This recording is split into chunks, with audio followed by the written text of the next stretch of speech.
Welcome to Kenton's videos. Enjoy the video. In this video, I will explain how to make a delicious oatmeal dessert. To begin, you will need some fundamental ingredients. Start by gathering 1 cup of rolled oats, 2 cups of your preferred milk, and a small pinch of salt. Next, decide on your sweetener. About 1/4 cup of maple syrup or brown sugar works wonderfully. Finally, select your favorite flavorings, perhaps a dash of cinnamon or a few drops of vanilla extract to personalize your treat. Now let's get cooking. Pour your rolled oats, milk, and salt into a medium-sized saucepan. Place the pan over medium heat on your stovetop. Gently bring the mixture to a simmer, making sure to stir it occasionally. This prevents the oats from sticking to the bottom and ensures even cooking.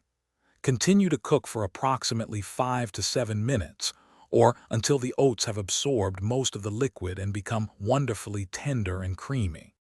Once your oatmeal is cooked to perfection, it's time to elevate its flavor. Remove the saucepan from the heat and stir in your chosen sweetener, along with any additional flavorings such as 1 teaspoon of vanilla extract. For a burst of freshness, consider folding in some sliced bananas, fresh berries, or diced apples. To add delightful texture and richness, top your dessert with a sprinkle of chopped nuts, a few seeds, or even a dollop of whipped cream.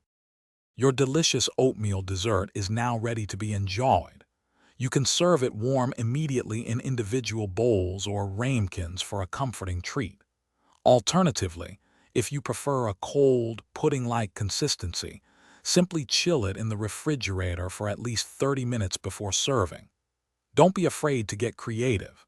Experiment with various types of milk, different spices, and a wide array of fruit combinations to discover your own unique and favorite oatmeal dessert variations.